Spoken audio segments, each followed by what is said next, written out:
Hi ಎಲ್ಲರಿಗೂ ನಮಸ್ಕಾರ. ನಾನು ನಿಮ್ಮ ಪ್ರೀತಿಯ ಪಾವನ ಮಾತಾಡ್ತಿರೋದು ಕುಕ್ಕಿಂಗ್ ಎಕ್ಸ್ಪರ್ಟ್ ಚಾನಲ್ನಿಂದ. ಇವತ್ತಿನ ರೆಸಿಪಿ ಏನಂತ ಹೇಳಿದ್ರೆ ಹುರುಳಿಕಾಳಿನ ಬಸ್ಸಾರು. ಸೊ ನೋಡೋಣ ಬನ್ನಿ ಹೇಗಿದೆ ರೆಸಿಪಿ ಅಂದ್ಬಿಟ್ಟು. ನೋಡಿ ಎಷ್ಟು ಡಿಲಿಷಿಯಸ್ ಆಗಿ ಕಾಣಿಸ್ತಾ ಇದೆ ಮುದ್ದೆ ಮತ್ತು ಬಸ್ಸಾರು, ಅದ್ರ ಜೊತೆಗೆ ಕಾಳಿನ ಕಾಂಬಿನೇಷನ್. ಸೊ ಬಸ್ಸಾರಿನ ಜೊತೆಗೆ ಯಾವಾಗಲೂ ಕೂಡ ಮುದ್ದೆ ಇರಲೇಬೇಕು, ಅದಿದ್ರೇ ಕೂಡ ಊಟಕ್ಕೆ ಒಂದು ಬೆಲೆ ಅಂತ ನಮ್ಮ ಕಡೆ ಹೇಳ್ತಾರೆ.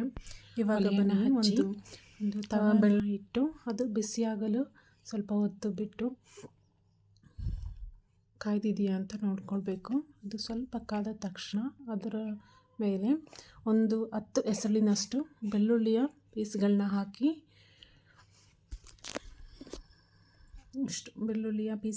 ಹಾಕಿ, ಅದನ್ನು ಸ್ವಲ್ಪ ಬಿಸಿ ಮಾಡ್ಕೊಬೇಕು.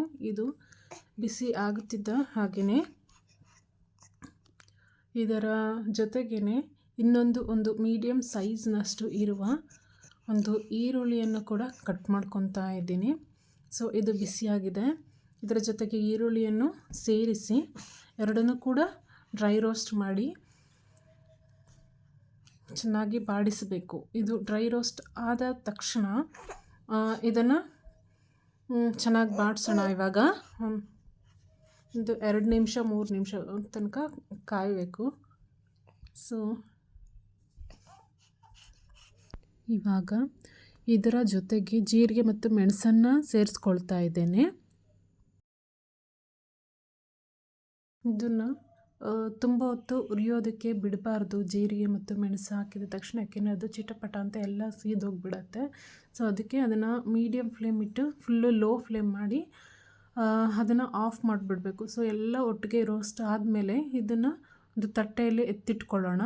ಇವಾಗ ಮತ್ತೆ ಅದೇನೇ ಒಂದು ತವಾನ ಇಟ್ಟು ಅದರ ಮೇಲೆ ಒಣಮೆಣಸಿನ್ಕಾಯಿನ ಹಾಕ್ಕೊಂಡು ಉರಿಬೇಕು. ಇದು ಎಷ್ಟು ಅಂದರೆ ಒಂದು 10, ನಿಮಗೆ ತುಂಬ ಖಾರ ಬೇಕು ಅಂತ ಹೇಳಿದ್ರೆ ಒಂದು 15ರಿಂದ 20 ಮೆಣಸಿನ್ಕಾಯಿಗಳನ್ನ ಹಾಕಿ ಸ್ವಲ್ಪ ಗರಿ ಗರಿ ಆಗೋ ಥರ ಹುರ್ಕೊಳ್ಬೇಕು. ಇದನ್ನು ಸ್ವಲ್ಪ ಹೊತ್ತು ಹುರ್ಕೊಳ್ಳೋಣ.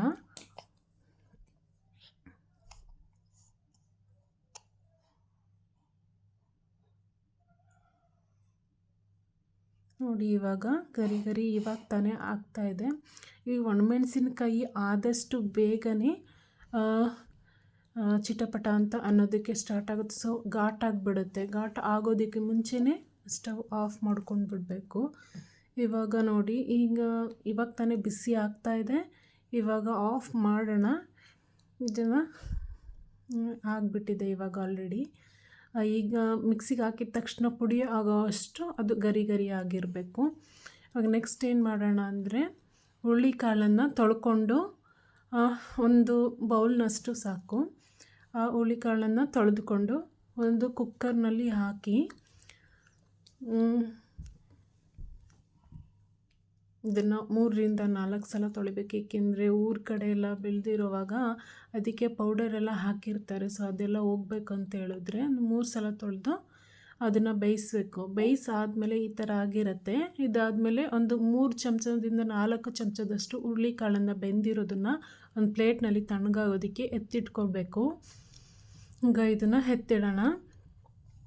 ಇದಾದಮೇಲೆ ನೆಕ್ಸ್ಟ್ ಏನು ಮಾಡೋಣ, ಆ ನೀರನ್ನು ಕೂಡ ಸಾಂಬಾರಿಗೆ ಹಾಕ್ಬೇಕು. ಅದನ್ನು ವೇಸ್ಟ್ ಮಾಡಬಾರ್ದು. ಇವಾಗ ರುಬ್ಬೋದಕ್ಕೆ ಹಾಕ್ಕೊಳ್ತಾ ಇದ್ದೀನಿ. ಫಸ್ಟು ತೆಂಗಿನಕಾಯಿ, ಒಂದು ಸಣ್ಣ ಹೋಳಿನ ತೆಂಗಿನಕಾಯಿನ ಹಾಕ್ಕೊಳ್ಬೇಕು. ಇಲ್ಲ ಒಂದು ಹಿಡಿಯಷ್ಟು ಹಾಕ್ಕೋಬೇಕು. ಬಸ್ಸಾರಿಗೆ ಯಾವಾಗಲೂ ತೆಂಗಿನಕಾಯಿನ ತುಂಬ ಹಾಕಬಾರ್ದು. ಒಂದು ಹಿಡಿಯಷ್ಟು ಇರಬೇಕು, ಇಲ್ಲ ಸಣ್ಣ ಹೋಳಿನಷ್ಟು ಇರಬೇಕು.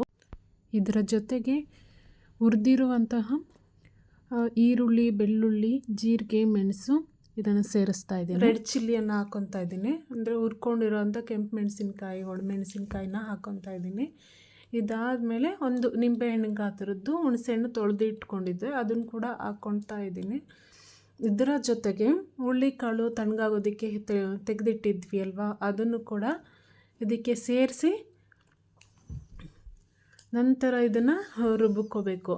ಇದಕ್ಕೆ ಸ್ವಲ್ಪ ನೀರು ಹಾಕ್ಕೊಬೇಕು. ಫಸ್ಟು ಅದನ್ನು ನೀರು ಹಾಕ್ಕೊಂಡು ರುಬ್ಕೊಂಡು ಬರೋಣ. ನೋಡಿ ಹೇಗಿದೆ. ಇಷ್ಟಿರುತ್ತೆ. ಅದು ಸ್ವಲ್ಪ ಸುಡ್ತಾ ಇತ್ತು ಅಂತ ಹೇಳಿದ್ರೆ ಸ್ವಲ್ಪ ತಣ್ಣಗಿರೋ ನೀರು ಹಾಕಿ ರುಬ್ಕೊಂಡು ಬರೋಣ. ಈ ಥರ ಆಗಿದೆ ಖಾರ.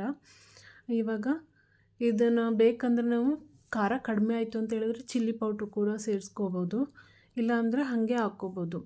ಇವಾಗ ಒಗ್ಗರಣೆಗೆ ಎಣ್ಣೆ ಇಟ್ಟಿದ್ದೀನಿ. ಸ್ವಲ್ಪ 1-2 ಸ್ಪೂನಷ್ಟು ಆಯಿಲ್ ಹಾಕಿ ಅದು ಕಾದ ತಕ್ಷಣ ಅದಕ್ಕೆ ಸಾಸಿವೆ ಹಾಕಿದ್ದೀನಿ. ಸಾಸಿವೆ ಜೊತೆ ಒಂದು ಕೆಂಪು ಮೆಣಸಿನ್ಕಾಯಿ ಅಂದರೆ ಒಣಮೆಣಸಿನ್ಕಾಯಿನ ಹಾಕ್ತಾಯಿದ್ದೀನಿ. ತುಂಬ ಜನಕ್ಕೆ ಮಾಡೋದಿದ್ರೆ ನೀವು ತುಂಬ ಹಾಕ್ಕೊಬೋದು, 2-3 ಕೂಡ ಹಾಕ್ಕೊಬೋದು ಒಗ್ಗರಣೆಗೆ. ಇಲ್ಲ ನಾವು 3-4 ಜನಕ್ಕೆ ಮಾತ್ರ ಮಾಡ್ತಾಯಿದ್ದೀವಿ ಅಂತ ಹೇಳಿದ್ರೆ ಒಂದು ಹಾಕ್ಕೊಂಡ್ರೆ ಸಾಕು. ಅದಾದಮೇಲೆ ಸ್ವಲ್ಪ ಜಜ್ಜಿ ಇಟ್ಕೊಂಡಿರೋ ಅಂಥ ಬೆಳ್ಳುಳ್ಳಿ ಹಾಕಿದ್ದೀನಿ.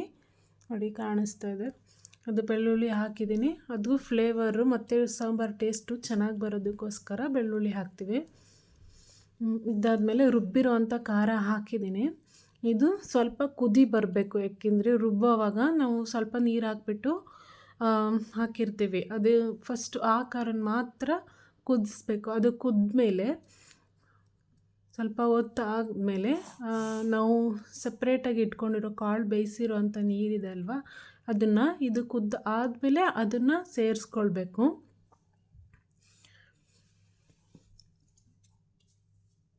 ನೋಡಿ ಇವಾಗ ಕಾಳು ಬೇಯಿಸಿರೋ ಅಂಥ ನೀರನ್ನು ಇದು ಸಾಂಬಾರಿಗೆ ಸೇರಿಸ್ಕೊತಾ ಇದ್ದೀನಿ. ಇದನ್ನು ಚೆನ್ನಾಗಿ ಕುದಿಸಿ ಇವಾಗ ಚೆನ್ನಾಗಿ ಕುದಿಯೋದಕ್ಕೆ ಬಿಡೋಣ.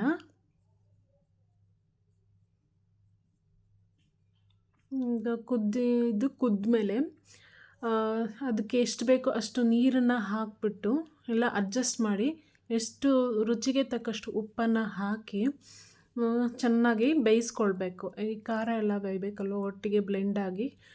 ಸೊ ಅದಕ್ಕೆ ಎಷ್ಟು ಬೇಕಷ್ಟು ನೀರನ್ನು ಹಾಕ್ಕೊಂಡು ನಮಗೆ ಎಷ್ಟು ಹೆಚ್ಚಿಸ್ಕೋಬೇಕೋ ಅಷ್ಟನ್ನು ಹೆಚ್ಚಿಸ್ಕೊಂಡು ಖಾರಕ್ಕೆ ಮತ್ತು ಉಪ್ಪಿಗೆ ಸಮನಾಗಿ ಅದನ್ನು ಚೆನ್ನಾಗಿ ಬೇಯಿಸ್ಕೊಳ್ಬೇಕು. ಇದಾದ ನಂತರ ಸಾಂಬಾರು ಫುಲ್ ರೆಡ್ಡಿಶಾಗಿ ಕಾಣಿಸ್ತಾ ಇರುತ್ತೆ. ಅದು ಬೇಯ್ತಾ ಟೇಸ್ಟ್ ಕೂಡ ಚೆನ್ನಾಗಿ ಬರ್ತಾ ಹೋಗುತ್ತೆ. ನೋಡಿ ಇವಾಗ ಕುದ್ದಿದೆ, ನಾನು ಟೇಸ್ಟ್ ನೋಡ್ತಾ ಇದ್ದೀನಿ. ಉಪ್ಪು ಖಾರ ಎಲ್ಲ ಸರಿಯಾಗಿದೆ. ಇವಾಗ ನೋಡಿ ಮುದ್ದೆ ಜೊತೆಗೆ ಹುರುಳಿಕಾಳಿನ ಸಾಂಬಾರು ಮತ್ತು ಅದರ ಕಾಳನ್ನು